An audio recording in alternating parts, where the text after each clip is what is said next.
وعلى آلك وأصحابك يا حبيب الله الصلاة والسلام عليك يا نبي الله وعلى آلك وأصحابك يا نور الله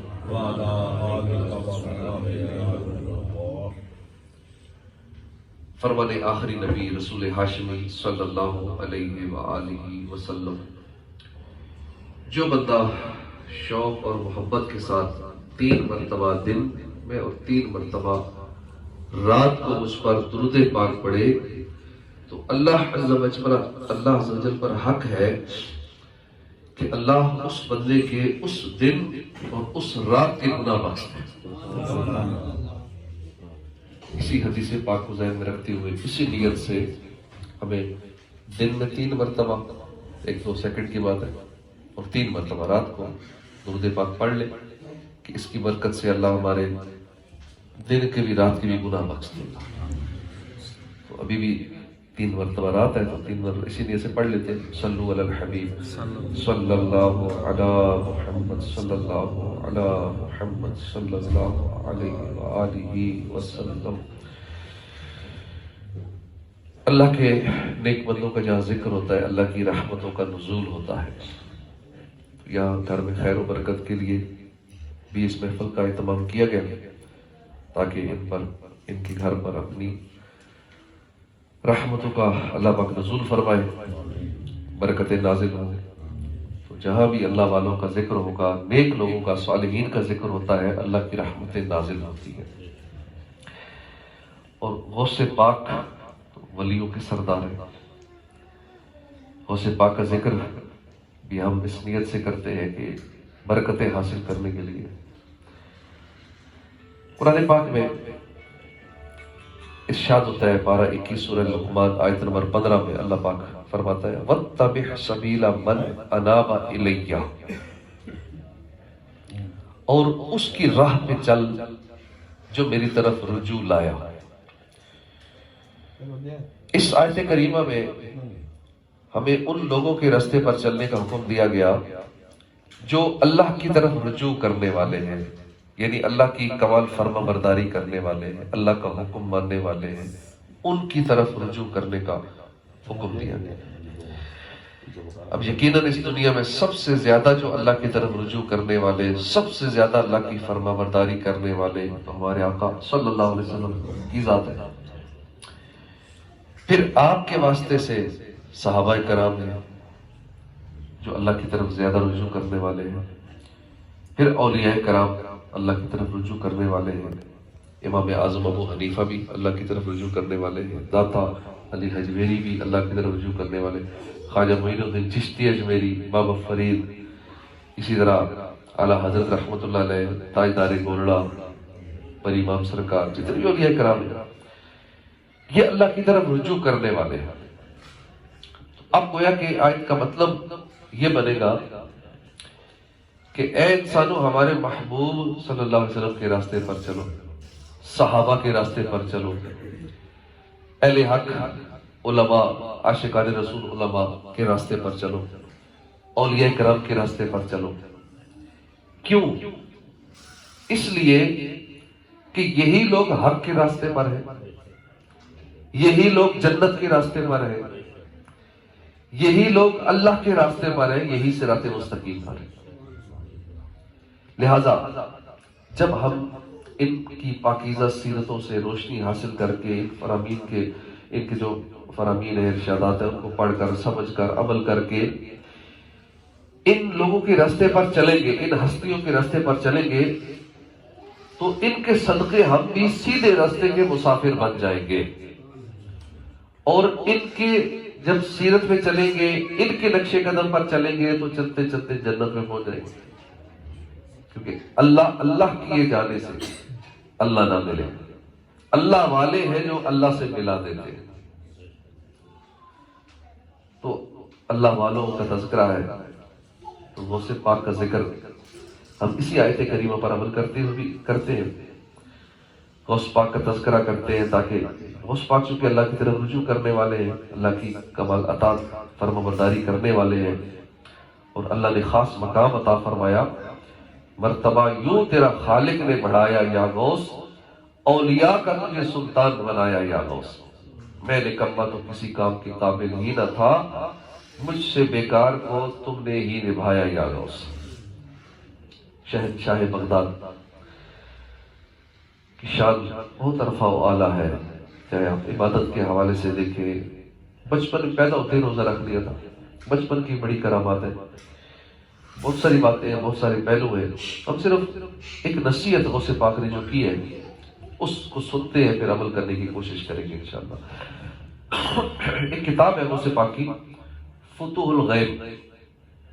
اس کتاب کے اندر غوث پاک نصیحت کرتے ہوئے فرماتے ہیں اگر آج ہم بھی اس نصیحت کو یاد کر کے اس پر عمل کی نیت کر لیں گے، اپنی زندگی میں اس کو نافذ کر لیں گے تو انشاءاللہ ہمارا بیڑا پار ہو جائے گا۔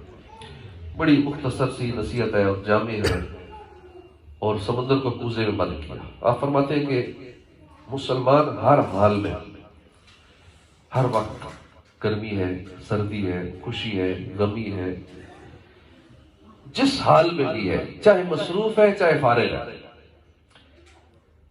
جب تک جسم میں جان ہے، جب تک عقل سلامت ہے، سانسیں چل رہی ہیں، ہر مسلمان پر تین باتیں لازم ہیں۔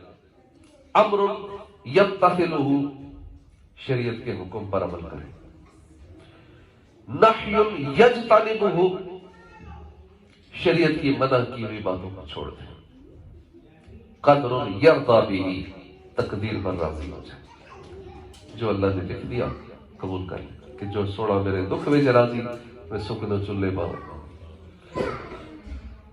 غوث پاک فرماتے ہیں کہ مسلمان کی ادنا حالت یہ ہے کہ وہ کسی وقت بھی ان تین باتوں میں سے کسی ایک سے بھی خالی نہ رہے، ہر وقت کسی نہ کسی اس تین باتوں میں سے کسی ایک میں رہے، یا اللہ کے حکم پر عمل کر رہا ہوں، یا اللہ نے جو منع کیا ہے اس پہ اسے چھوڑ رہا ہوں، یا پھر جو اللہ نے لکھ دیا تقدیر میں اس پہ راضی ہو جائے۔ اس کا دل ان تین باتوں کا پکا ارادہ کرتا رہے، پکا یہ سبق یاد کرتا رہے، بھولے نہ کبھی۔ بندہ اپنے آپ سے یہ تین باتیں بیان کرتا رہے، بار بار کرتا رہے، اور اپنے اعضاء کو ہر وقت ان میں مصروف رکھے۔ غور فرمائی، کتنی مختصر سی نصیحت ہے، کیسی زبردست نصیحت ہے۔ اور شیخ عبدالحق محدث دہلوی اس کی شرح میں فرماتے ہیں کہ غوث پاک نے اس مختصر سی نصیحت میں پورے دین کا خلاصہ بیان کر دیا۔ کمال دیکھیے، ہمارے یہاں بعض لوگ کہا کرتے ہیں کہ مولانا صاحب ہم تو دنیا دار بندے ہیں، جتنا من پڑتا ہے نمازیں پڑھ لیتے ہیں، ذکر اذکار کر لیتے ہیں۔ غوث پاک نے ایسے وسوسے کی بھی کاٹ کر دی، فرمایا ان تین باتوں پر عمل کرنا یعنی اللہ کے حکم کو بجا لانا، منع کردہ باتوں سے رکنا، تقدیر پر راضی رہنا، یہ مسلمان کی ادنا حالت ہے۔ مطلب یہ کہ ہر وہ شخص جس نے کلمہ پڑھا ہے، اب چاہے وہ دنیا دار ہے یا دین دار ہے، اب نہیں مولویت اسی کا کام ہے، یہ نمازیں پڑھے، وہی ذکر کرے، وہی درود پاک پڑھے، وہی تلاوت کرے، ہم تو دنیا دار ہیں، ہم صرف کاروبار ہی کریں گے، ہم تو دنیا دار ہیں، بس ہم دنیا کے کام ہی کریں گے، دین کا کام کرنا تو بس یہ دینداروں کا کام ہے، یہ مولویوں کا کام ہے۔ ایسا نہیں۔ غوث پاک نے فرمایا کہ جس نے کلمہ پڑھ لیا ہے، جو مسلمان ہو گیا، مسلمان کے گھر میں پیدا ہوا، اب چاہے وہ دنیا دار ہے یا دیندار ہے، چاہے وہ تاجر ہے یا چاہے وکیل ہے، چاہے ڈاکٹر ہے، چاہے انجینئر ہے، چاہے کوئی ڈرائیور ہے، چاہے کوئی سیٹ ہے یا نوکر ہے، چاہے کوئی بادشاہ ہے چاہے غریب ہے، ہر وہ شخص جس نے کلمہ پڑھا ہے، جسے اللہ نے ایمان کی دولت عطا فرمائی ہے، اس پر لازم ہے کہ ان تین باتوں پر ہمیشہ عمل کرے۔ ضروری ہے، اس کے بغیر چارہ ہی نہیں ہے۔ اللہ نے جو فرمایا ہے، نہیں مانے گے اللہ کی بات تو کیا انجام ہوگا؟ جو اللہ نے حکم دیا یہ کام کرو، وہ نہیں کریں گے، انجام دیکھ رہے دنیا میں بھی آخرت میں بھی۔ تقدیر پہ راضی نہیں رہیں گے، جو اللہ نے لکھ دیا ہے اب اس پہ راضی نہیں ہے تو کیا کر لیں گے؟ اللہ کی لکھی ہوئی چیز پہ جو اس نے مقدر کر دیا بالفرض نہیں ہم مانتے، نہیں تو کیا کریں گے؟ لکھ دیا کیا، جو ہونا ہے وہی ہونا ہے، جو رب چاہے گا چپ کر کے مان لی جائے، راضی ہو جائے اس کی رضا پہ۔ پھر ایک اور نقطے کی بات، ہمارے ذہنوں میں ہر وقت کوئی نہ کوئی خیالات چل رہے ہوتے ہیں، چاہے آپ جس حالت میں ہو، چاہے واک کر رہے ہو، گاڑی چلا رہے ہو، بائک چلا رہے ہو، کچھ بھی کر رہے ہو، دکان میں بیٹھے ہو، دفتر میں بیٹھے ہو، کوئی نہ کوئی دماغ میں فلم چل رہی ہوتی ہے. ہم دل ہی دل میں بڑے بڑے منصوبے سجا رہے ہوتے ہیں، بڑے بڑے خواب سجا رہے ہوتے ہیں، بلکہ نماز کے اندر بھی منصوبے بنا رہے ہوتے ہیں، اپنے کاروبار کا حساب کتاب کر رہے ہوتے ہیں، گھر کے معاملات سوچ رہے ہوتے ہیں، دنیاوی سوچوں میں مصروف ہوتے ہیں. اب غوث پاک کی تعلیم دیکھیے، آپ نے فرمایا کہ فل یحدث بها نفسہ، یعنی آدمی کو چاہیے کہ یہ 3 باتیں اپنے آپ سے بیان کرتا رہے بار بار. مطلب یہ کہ جس طرح ہم دنیاوی معاملات میں خواب سجاتے ہیں کہ ہم نے کمانا کہاں سے ہے، کھانا کہاں سے ہے، کاروبار کیا کرنا ہے، کاروبار کو بڑھانا کیسے ہے، پیسہ اپنا کیسے بڑھانا ہے، انکم کیسے بڑھے گی، ایک کام کامیاب ہو گیا اب دوسرا کاروبار کیسے شروع کرنا ہے، اٹھتے بیٹھتے چلتے پھرتے ہر وقت کسی نہ کسی سوچ میں رہتے ہیں، دنیا میں آگے سے آگے بڑھنے کے خواب سجا رہے ہوتے ہیں.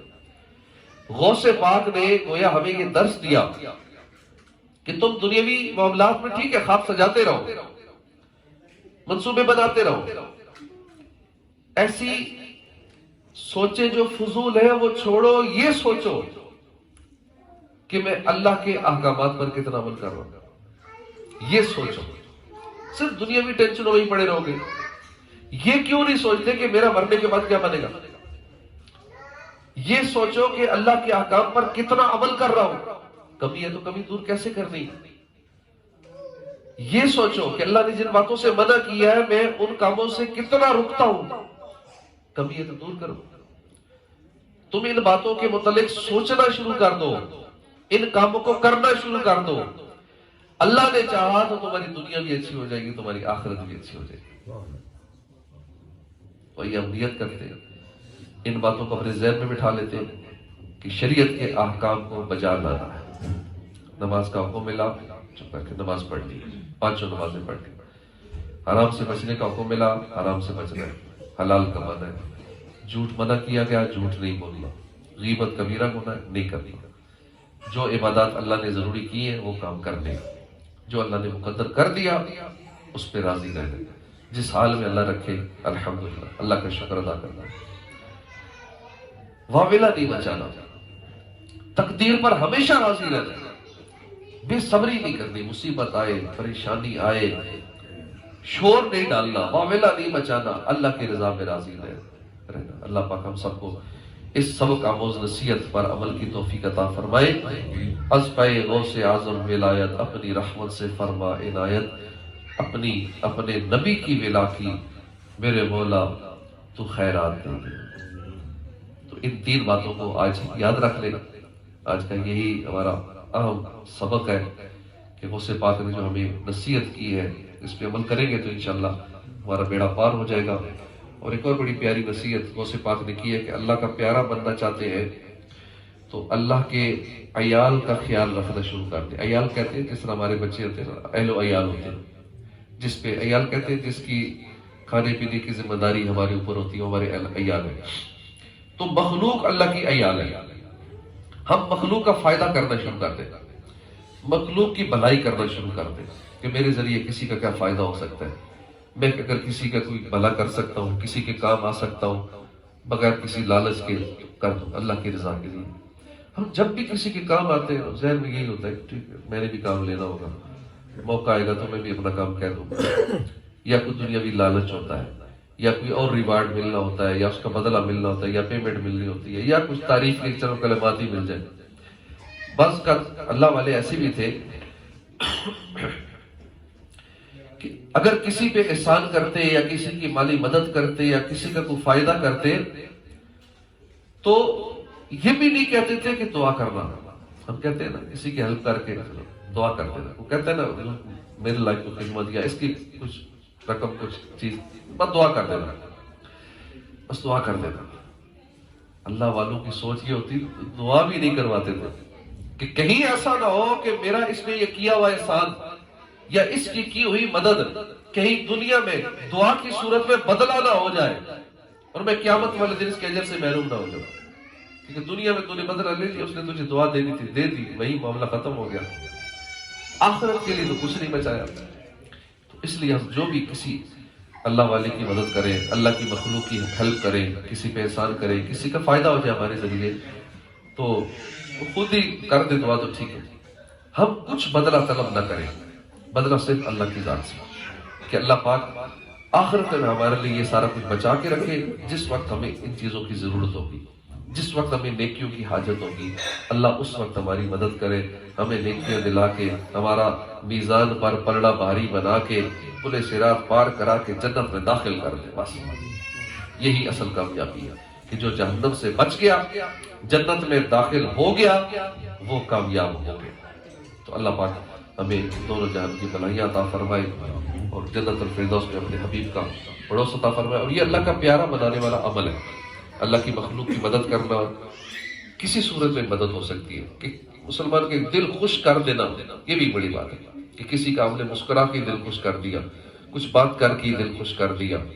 لیکن ہمارے تو الٹا نظام ہے، دل آزاریاں کرتے ہیں، غیبتیں کرتے ہیں، حسد کرتے ہیں، اپنی زبان کے ذریعے اگلے کا دل توڑ دیتے ہیں۔ تو اس لیے بڑا سوچ سمجھ کے محتاط ہو کے بولنا بھی چاہیے کہ میری بات کرنے سے ہو سکتا ہے اگلا کو محسوس کر جائے، اس لیے اپنے لہجے کو نرم رکھ کے بڑی خوش اخلاقی کے ساتھ ہم پرواہ نہیں کرتا، ٹھیک ہے جو آیا بول دیا، میں کا کوئی نوکر ہوں، جو دل کرتا بھائی، جو بھی ہے اللہ کی مخلوق ہے، انسان ہے، اس کا دل ٹوٹ گیا، ٹھیک ہے ہم اپنی طرف سے صحیح کر رہے ہیں، لیکن ہو سکتا ہے ہمارا لہجہ ہی ایسا ہو، سخت قسم کا، کڑک قسم کا، ترش قسم کا، اس لیے اپنے لہجے کو نرم کرنے کی کوشش کریں، ہمارے اخلاق اچھے ہو جائیں اور اللہ کی مخلوق کا خیال رکھیں گے، اللہ اپنا پیارا بندہ بنا لے گا۔ اللہ پاک عمل کی توفیق عطا فرمائے، آمین بجاہ نبی